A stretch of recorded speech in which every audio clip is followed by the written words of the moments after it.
महान शत्रु क्रोध, मान, माया, लोभ, भय, जुगुप्सा, राग, द्वेष, जिद, शोक, ईर्षा, ये सब कुछ ऐसे शब्द हैं जो कि अत्यंत खतरनाक हैं। खतरनाक ही नहीं, अपितु ये कहा जाए तो कोई अतिशयोक्ति नहीं होगी कि ये व्यक्ति के महानतम शत्रु हैं।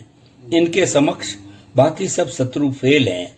आजकल विभिन्न अखबारों में, टेलीविजन में, इंटरनेट में अथवा जितने भी संसार के माध्यम हैं, उन सब में शायद ही कोई ऐसा दिन होगा जिस दिन ये समाचार न छपता हो कि अमुक व्यक्ति ने अपनी पत्नी की हत्या कर दी, या पुत्र ने ही पिता का गला दबा दिया, या पिता ने ही पुत्री का बलात्कार कर दिया, सगे भाई ने भाई को मार दिया, इत्यादि अनेक समाचार सुनने, पढ़ने और देखने को मिल जाते हैं जो कि अत्यंत भयावह और खून के पवित्र रिश्तों तक को कलंकित करते हैं और व्यक्ति के जीवन को नर्क बना देते हैं।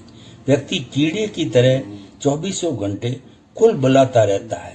हमारे यहाँ स्वर्ग नर्क की बात की जाती, मैं समझता हूँ ये काल्पनिक स्वर्ग नर्क तो पता नहीं है कि या नहीं, लेकिन यही इसी लोक में मैंने अनुभव किया है कि जिस व्यक्ति के जीवन में प्रेम है, भाईचारा है, सम्मान है, शांति है, धैर्य है, साम्य भाव है, पति पत्नी में प्रेम है, बड़े बुजुर्गों के लिए सम्मान है, उसके लिए यही स्वर्ग है। और जिसके जीवन के अंदर ये सब नहीं है, उसके लिए यही नरक है।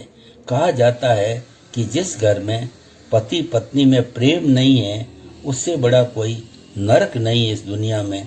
और ये बिल्कुल वास्तविक सत्य है जिसे नकारा नहीं जा सकता, क्योंकि उन दोनों की विचारधारा बिल्कुल भिन्न होती है। न पति उसकी बात मानेगा, न पत्नी उसकी बात मानेगी। छोटी छोटी बातों पर भिड़ जाएंगे दोनों, और दोनों एक दूसरे को देखकर कीड़े की तरह कुल बुलाएंगे, मारेंगे, पीटेंगे, गालियां बकेंगे, एक दूसरे को शारीरिक तथा मानसिक दुख देंगे। आप ही बताइए कि नरक आखिर और क्या होता है। नरकों में भी तो जीव को दुख दिखाई देते हैं, दुख ही मिलता है जो प्रत्यक्ष दिखाई नहीं देता। लेकिन ऊपर बताए हुए नरक के द्वार स्वरूप क्रोध आदि तो हमें प्रत्यक्ष दिखाई देते हैं और इनका फल भी प्रत्यक्ष दिखाई देता है। अभी कुछ दिन पहले मेरे एक मित्र मुझसे मिलने आए। ऐसे ही बातें हो रही थी कि उन्होंने बतलाया कि मेरे पड़ोस में एक संपन्न परिवार रहता था, लेकिन इस समय उनका जीवन नरक बन गया है। मैंने जिज्ञासावश पूछा कि वो कैसे, तो उन्होंने बताया कि उनके एक ही लड़का है, कोई 16-17 वर्ष का इकलौता लड़का होने के कारण माता पिता उससे खूब लाड़ प्यार करते हैं तथा उसकी प्रत्येक इच्छा भी पूरा करने का भरसक प्रयत्न करते हैं। इस कारण वह लड़का जिद्दी हो गया है, उचित अनुचित सभी बातें मनवाने की जिद करता है। इस कार्य में उसकी माँ भी कुछ ज़्यादा ही समर्थन करती है। उसको माँ की ममता कहो या उनका भी कुछ जिद्दी स्वभाव। अभी कुछ दिन पहले लड़का कहने लगा मुझे मोटरसाइकिल चाहिए, वो भी बजाज कंपनी की पल्सर।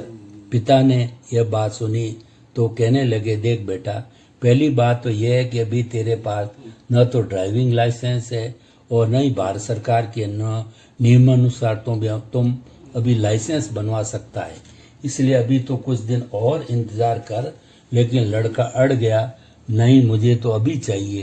तर्क दे दिया कि मेरे सभी दोस्तों के पास भी है, मुझे शर्म आती है उनके साथ चलने में और मैं चला भी तो लेता हूँ। रही लाइसेंस की बात तो वो सब तो चलता है, 150 दे दो तो कोई नहीं रोकता। ये सुनकर पिता ने कहा कि देख बेटा, हमारे पास कार है, ड्राइवर है, तो एक काम कर, जब भी तुझे ज़रूरत हो ड्राइवर को बोल दिया कर, वह तुम्हें ले जाया करेगा।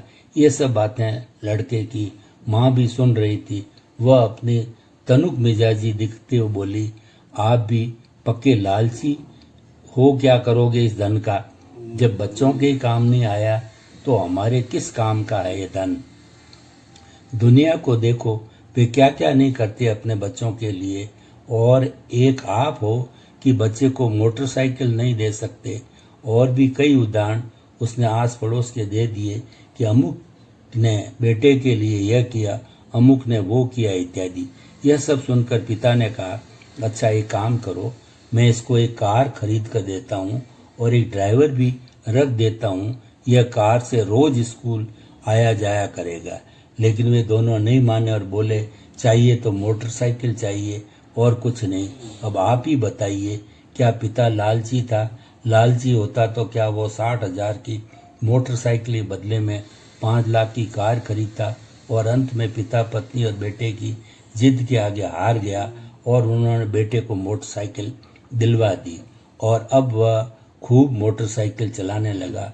लड़के की युवा अवस्था थी। इस अवस्था में जोश अधिक होता था लेकिन होश कम रहता था।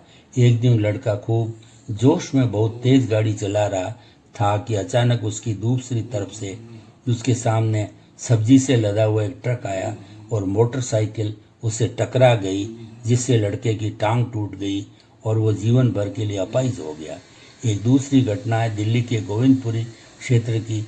एक लड़के की सगाई होने वाली थी। लड़की वाले घर पहुंच गए। घर में खूब हर्षोल्लास था। लड़का भी सगाई के लिए तैयार हो रहा था। तभी लड़के ने देखा कि सूट के साथ टाई नहीं है। बस इतनी सी बात को खातिर वो आग बबूला हो गया और माँ बाप से झगड़ पड़ा और बोला, मैं अभी जाता हूँ और पहले टाई लेकर के आता हूँ। माँ बाप ने बहुत समझाया कि बेटा, टाई के बिना भी काम चल जाएगा, ऐसी कोई बड़ी बात नहीं है। लेकिन लड़का था जिद्दी, मानने वाला नहीं था और उसी तरह गुस्से में उठाई मोटरसाइकिल और बिना हेलमेट लगाए निकल पड़ा। पहले तो घर से निकलते ही कुछ दूरी पर उसे पुलिस वालों ने रोका, जिससे उसका पारा और भी बढ़ गया। खैर, पुलिस वालों ने तो उसे किसी तरह छोड़ दिया, लेकिन कुछ ही दूर जाने पर उसका एक बस के साथ भयंकर एक्सीडेंट हो गया, जिससे उसकी मृत्यु हो गई। अब आप ही बताइए, क्या फायदा हुआ ऐसी जिद और गुस्से का? थोड़ी देर पहले जो घर स्वर्ग की तरह चमक रहा था, बन गया वह नर्क।